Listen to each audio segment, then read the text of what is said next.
할렐루야. 하나님께 영광 올려드립니다. 가정마다 예배하는 곳에 주의 은혜가 함께하기를 축원드립니다. 신앙 고백 드립니다. 나는 전능하신 아버지 하나님, 천지의 창조주를 믿습니다. 나는 그의 유일하신 아들 우리 주 예수 그리스도를 믿습니다. 그는 성령으로 잉태되어 동정녀 마리아에게서 나시고 본디오 빌라도에게 고난을 받아 십자가에 못 박혀 죽으시고 장사된 지 사흘 만에 죽은 자 가운데서 다시 살아나셨으며 하늘에 오르시어 전능하신 아버지 하나님 우편에 앉아 계시다가 거기로부터 살아있는 자와 죽은 자를 심판하러 오십니다. 나는 성령을 믿으며 거룩한 공교회와 성도의 교제와 죄를 용서받는 것과 몸의 부활과 영생을 믿습니다. 아멘. 가정예배 주시는 말씀은 마태복음 22장 23절 말씀부터 33절까지입니다. 기도합니다. 영광을 우리 하나님께, 감사와 찬송을 우리 하나님께 올려드립니다. 주의 보혈을 의지하고 주의 이름을 의지하오니 우리의 모든 죄와 허물을 사하시고 가정마다 하나님의 이름을 높여 예배할 때에 은혜가 임하고 응답 가운데 세임을 얻고 하나님을 영화롭게 하는 삶 가운데 깨어있기를 다짐하는 귀한 시간 되게 하옵소서. 종을 낮추시고 겸손하게 하시고 오직 말씀의 도구만 되기를 원합니다. 말씀을 읽을 때, 들을 때 우리의 심령이 회복되고 문제가 해결되며 병든 육체가 강건하게 치유되기를 원합니다. 예수님의 이름으로 사모하며 기도합니다. 아멘. 자, 23절입니다. 부활이 없다는 사두개인들이 그날 예수께 와서 물어 이르되 선생님이여, 모세가 일렀으되 사람이 만일 자식이 없이 죽으면 그 동생이 그 아내에게 장가들어 형을 위하여 상속자를 세울지니라 하였나이다. 우리 중에 칠형제가 있었는데 마지가 장가들었다가 죽어 상속자가 없으므로 그 아내를 그 동생에게 물려주고 그 둘째와 셋째로 일곱째까지 그렇게 하다가 최후에 그 여자도 죽었나이다. 그런즉 그들이 다 그를 취하였으니 부활 때 일곱 중에 누구의 아내가 되리까? 예수께서 대답하여 이르시되 너희가 성경도 하나님의 능력도 알지 못하는 거로 오해하였도다. 부활 때에는 장가도 아니가고 시집도 아니가고 하늘에 있는 천사들과 같으니라. 죽은 자의 부활을 논할진대 하나님이 너에게 말씀하신 바 나는 아브라함의 하나님이요 이삭의 하나님이요 야곱의 하나님이로라 하신 것을 읽어보지 못하였느냐. 하나님은 죽은 자의 하나님이 아니요 살아있는 자의 하나님이시니라 하시니 무리가 듣고 그의 가르치심에 놀라더라. 아멘. 오늘 이 말씀은 우리에게 응답이 됨을 확신합니다. 예수님을 시험하기 위해서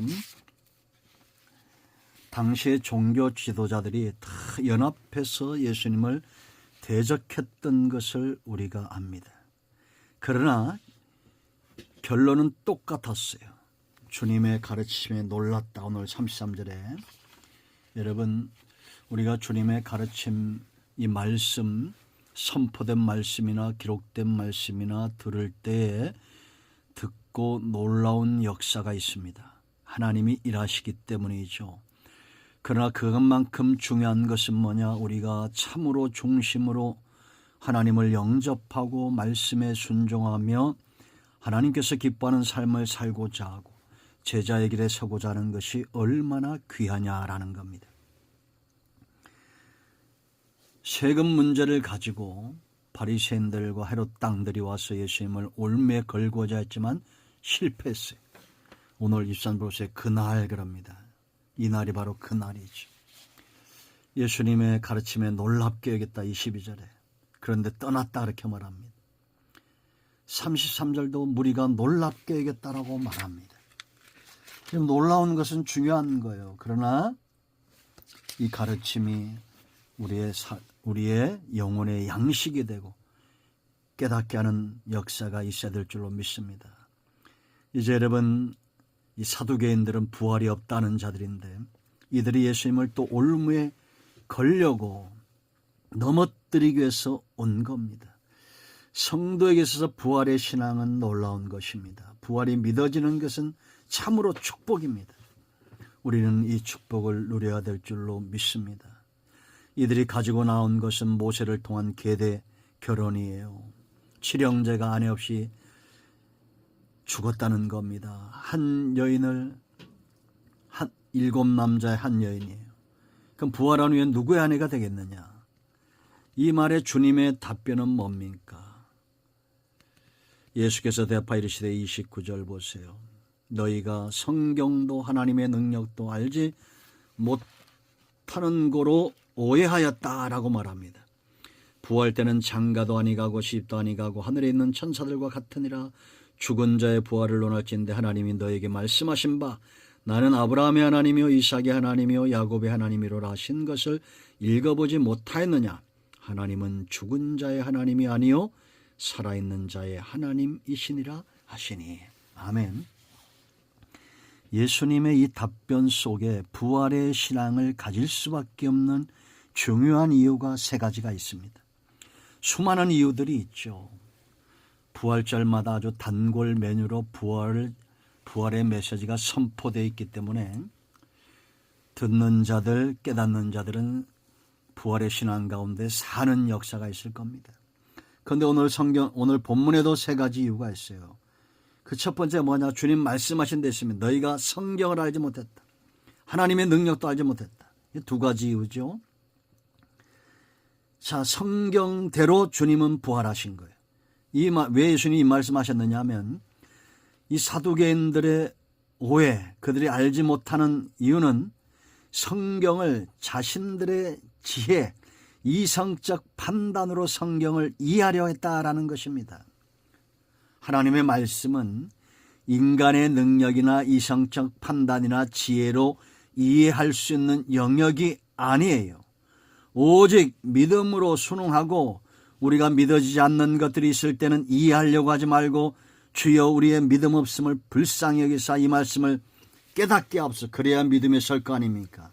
그래서 간구와 기도가 필요한 겁니다. 그런데 이들은 하나님을 의지하고 성령을 의지해서 밝히 보고 밝히 듣고 성경을 믿으려 하지 않고 인간적, 하나님은 제쳐두고 인간적 지혜와 판단으로 이해하려고 했다는 겁니다. 결국 이해는 오해를 낳습니다.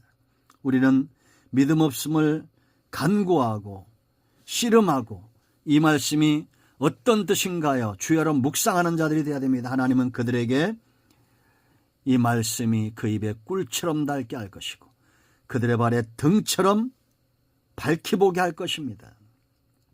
이 말씀이 양식이 될 것이고 그들에게 새 힘이 될 거예요. 여러분, 어떻게 인간의 이성으로 창조를 이해할 수 있습니까? 하나님의 섭리를, 더 나아가 이 구속사의 역사를 어떻게 인간의 머리로 이해할 수 있겠냐라는 겁니다. 예수님은 성경대로 탄생하셨고 성경대로 사역을 감당하셨고 성경대로 십자가에서 죽으셨고 성경대로 부활하셨고 성경대로 승천하셨으며 이제 성경의 약속대로 다시 오실 것입니다. 올라가신 그 모습 그대로 올 거라고 약속하셨어요. 성도의 부활도 마찬가지입니다. 재림도 마찬가지예요. 성경대로 이루어질 것입니다. 가장 중요한 이유입니다. 그러므로 인간의 짧은 식견이나 지혜로 이해하려고 하지 마세요. 성경은 믿어져야 됩니다. 그래서 간구하는 겁니다. 의심하지 않고 간구하는 자들에게 하나님께서 믿음을 더하여 주실 것을 확신합니다. 자, 두 번째, 왜 부활은 반드시 이루어지느냐? 하나님의 능력으로 되어지는 겁니다.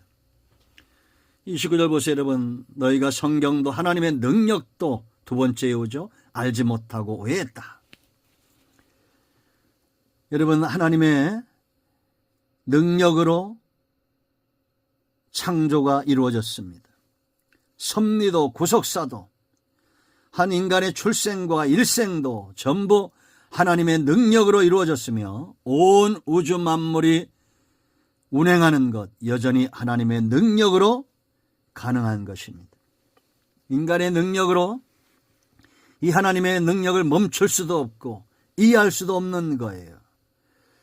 여러분, 목자의 책임은 능력으로 완성됩니다.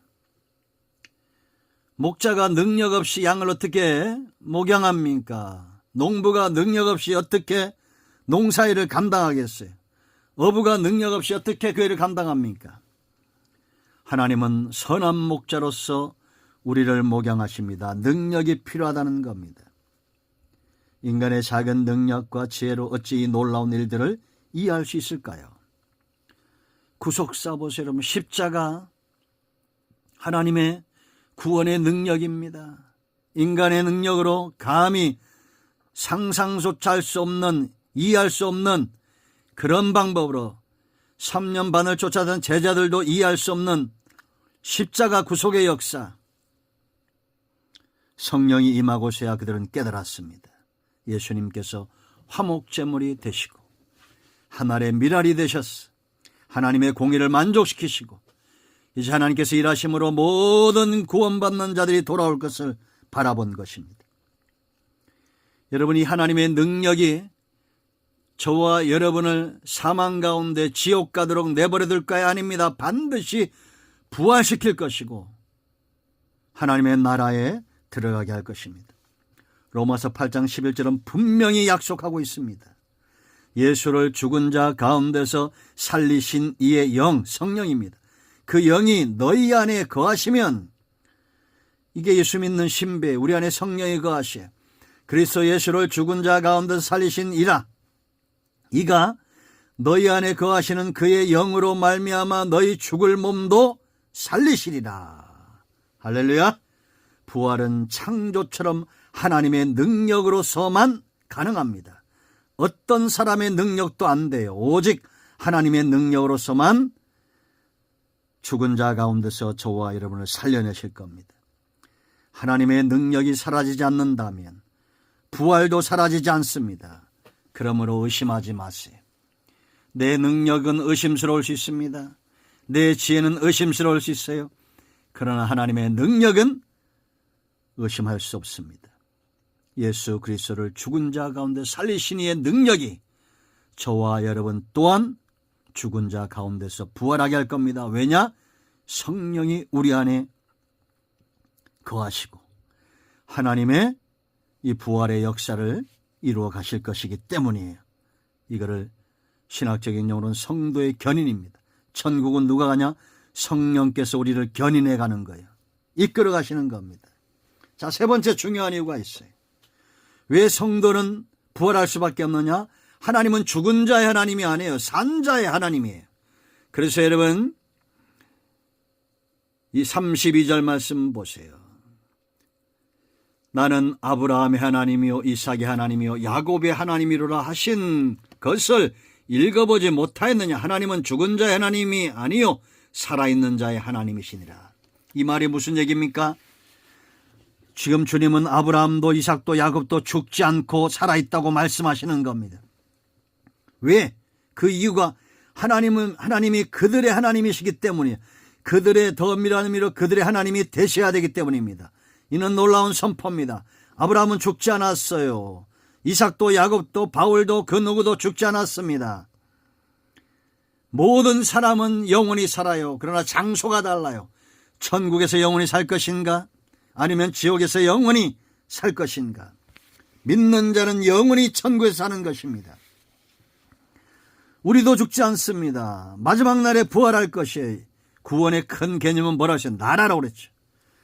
하나님의 나라, 천국, 가장 중요한 것은 백성이라고 제가 수도 없이 말씀드렸습니다. 생각해 보세요, 여러분. 땅이 아무리 넓어도 왕이 있어도 백성이 없으면 땅도 필요 없고 왕도 필요 없어요. 하나님, 그렇다면 생각해 보세요. 하나님의 나라는 어떤 나라일까요? 강대한 나라, 풍요로운 나라요. 뭘로 입증할 겁니까? 백성 때문입니다. 백성이 많은 나라, 백성이 부유한 나라, 백성이 강대한 나라, 그런 나라가 진짜 강한 강국입니다. 인구 문제 중요하죠. 지금 여러분, 인도 세계 제1위 인구 국가가 되었습니다. 2위가 중국이고 3위가 미국입니다. 3위하고 1위하고는 4배 이상 차이가 나요. 거의 5배가 차이가 납니다. 지금 세상 나라는 이렇게 믿지 않는 나라, 우상이 판을 치는 나라들이 그 인구수가 많아지고 있어요. 인도나 중국이는. 그럼 우리는 깨어 정신 차리고 하나님의 나라 백성들을 강권하여 하나님의 나라를 채워야 됩니다. 하나님의 나라는 절대 망하지 않습니다. 그 나라 백성은 천사들처럼 죽지 않고 새로운 영체로 태어날 것입니다. 이전 것은 지나갈 겁니다. 이 땅에서의 모든 삶은 흔적도 없이 사라질 것이고, 새로운 나라만 새롭지 않습니다. 땅만 새롭지 않아요. 왕만 새롭지 않습니다. 백성도 완전히 새로운 백성으로 영화로운 모습으로 변화될 것입니다. 우리는 그때를 기다리고 기대하며 기도합니다. 부활이 믿어짐이 무엇보다 축복입니다. 아멘. 할렐루야. 이제 합심 기도하시고 가정의 마무리 기도하시고 주기도문으로 예배를 마치시면 되겠습니다. 오늘도 응답이 저와 여러분의 가정에 임하였습니다. 아멘. 할렐루야.